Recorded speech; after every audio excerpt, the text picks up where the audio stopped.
바른 길 가게 하시니 의지하고 따라가리. 주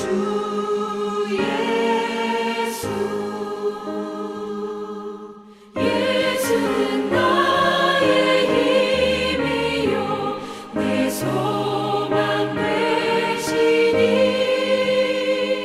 이 세상을 떠나갈 때 곧 영생 얻으리. 한없는 복을 주시고 영원한 기쁨 주시니 나의 생명 나의 기쁨 주 예수.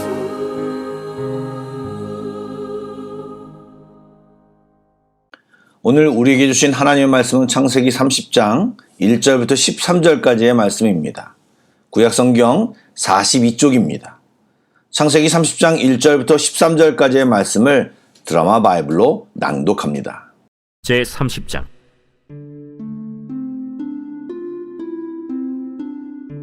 라헬이 자기가 야곱에게서 아들을 낳지 못함을 보고 그의 언니를 시기하여 야곱에게 이르되 내게 자식을 낳게 하라. 그렇지 아니하면 내가 죽겠노라. 야곱이 라헬에게 성을 내어 그대를 임신하지 못하게 하시는 이는 하나님이시니 내가 하나님을 대신하겠느냐? 내 여종 비라에게로 들어가라. 그가 아들을 낳아 내 무릎에 두리니 그러면 나도 그로 말미암아 자식을 얻겠노라. 하고 그의 시녀 빌하를 남편에게 아내로 주매 야곱이 그에게로 들어갔더니 빌하가 임신하여 야곱에게 아들을 낳은지라. 라헬이 이르되 하나님이 내 억울함을 푸시려고 내 호소를 들으사 내게 아들을 주셨다. 하고 이로 말미암아 그의 이름을 단이라 하였으며 라헬의 시녀 빌하가 다시 임신하여 둘째 아들을 야곱에게 낳음에 라헬이 이르되 내가 언니와 크게 경쟁하여 이겼다. 하고 그의 이름을 납달리라 하였더라. 레아가 자기의 출산이 멈춤을 보고 그의 시녀 실바를 데려다가 야곱에게 주어 아내로 삼게 하였더니 레아의 시녀 실바가 야곱에게서 아들을 낳음에 레아가 이르되 복되도다. 하고 그의 이름을 가시라 하였으며 레아의 시녀 실바가 둘째 아들을 야곱에게 낳음에 기쁘도다. 모든 딸들이 나를 기쁜 자라 하리로다. 하고 그의 이름을 아셀이라 하였더라. 안녕하십니까? 연말이라서 많이 바쁜 듯합니다. 그래서 이 시간 이 자리를 지키시는 분들이 더 귀한 것 같습니다. 오늘도 이 예배를 드리는 모든 분들이 주님께서 예비하신 귀한 복을 받아 누리시길 축복합니다. 아멘. 이미 함께 살펴본 것처럼 야곱은 뜻하지 않게 두 아내를 맞이하게 되었습니다. 아내가 둘인 것도 문제이지만 이삭 때부터 더욱 두드러진 편애는 야곱 때까지 이어져 가정 내 불화의 원인이 되었습니다. 야곱은 라헬을 티나게 사랑했고 상대적으로 레아는 차별받고 사랑받지 못했습니다. 아버지에게 이용당하고 남편과 동생에게 무시당하는 레아의 마음은 비참했을 것입니다.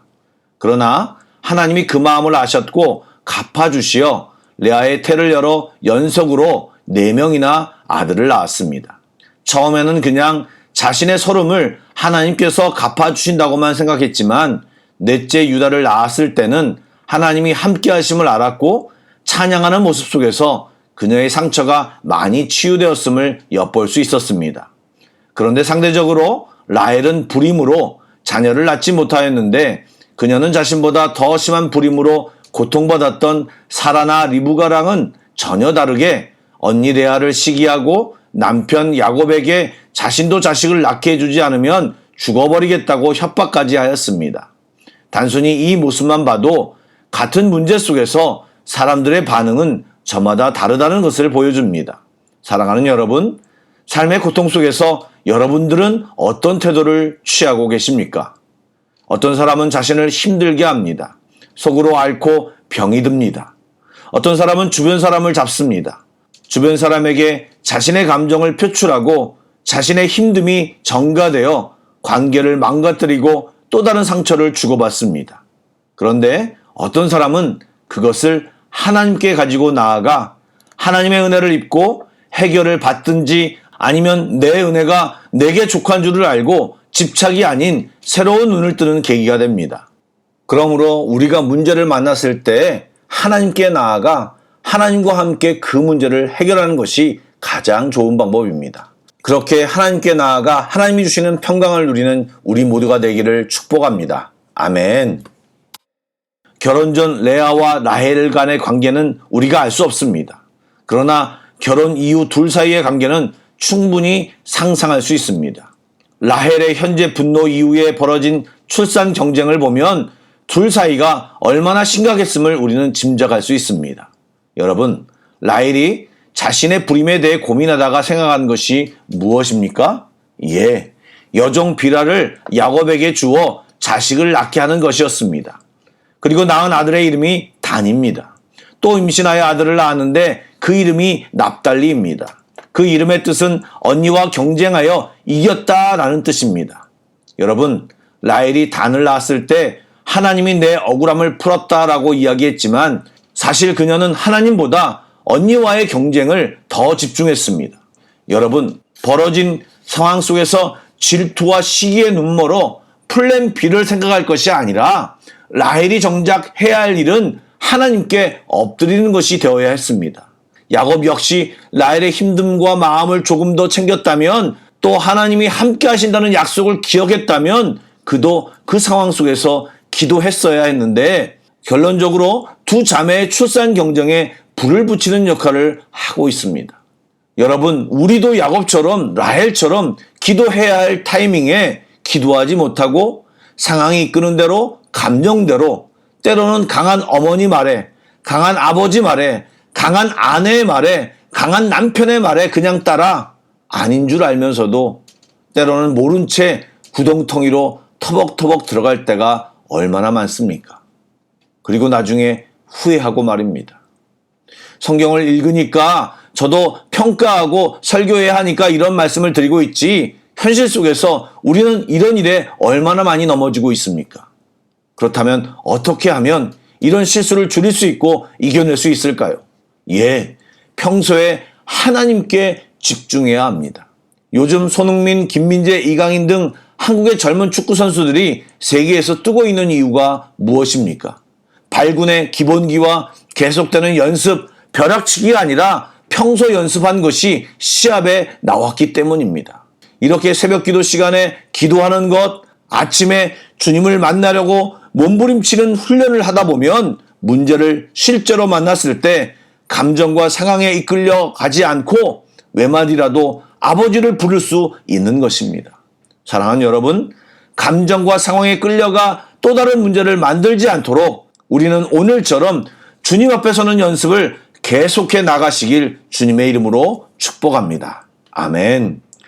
라헬뿐만 아니라 레아 역시 분위기와 상황에 휩쓸립니다. 어떻게 합니까? 라헬처럼 자기 여종 실바를 야곱에게 주어 자녀를 낳게 합니다. 자녀를 낳아 이름도 멋지게 지었지만 이 모든 것이 경쟁심에 기인한 것입니다. 동생에게 남편의 사랑을 빼앗겼지만 자녀를 더 얻음으로 라헬에게 지지 않으려는 인간적인 마음을 엿볼 수 있습니다. 여러분, 시기는 더 큰 시기를 낳습니다. 이 시기를 너무 작게 보지 않기 원합니다. 작은 시기라고 애들로 말할지 모르지만 담배꽁초불이 산 전부를 태우듯이 믿음의 공동체를 순식간에 혼란으로 빠지게 할 수 있습니다. 서로 잘 관찰하고 감싸주고 이해하고 다독거려야 합니다. 또 위로하고 제대로 깨닫도록 중보해야 합니다. 여종 실바가 연이어 둘째 아들을 낳았습니다. 레아는 그의 이름을 기쁨이라는 의미의 아셀이라고 지었습니다.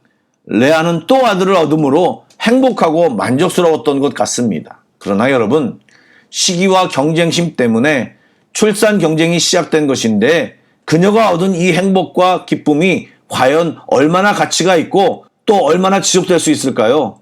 사랑하는 여러분, 성도의 진정한 기쁨의 근원은 오직 하나님께 있어야 하고 그 기쁨이야말로 영원한 기쁨이 될 것입니다.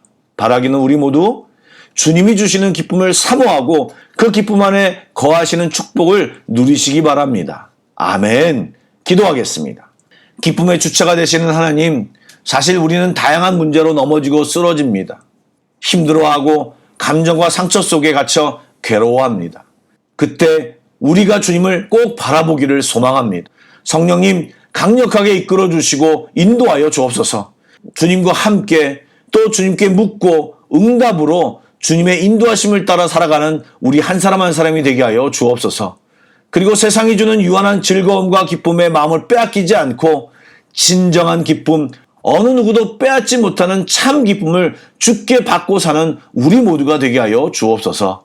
사랑합니다. 예수님의 이름으로 기도드립니다. 아멘. 계속해서 찬양곡을 묵상하고 합심기도와 개인기도로 나아가겠습니다.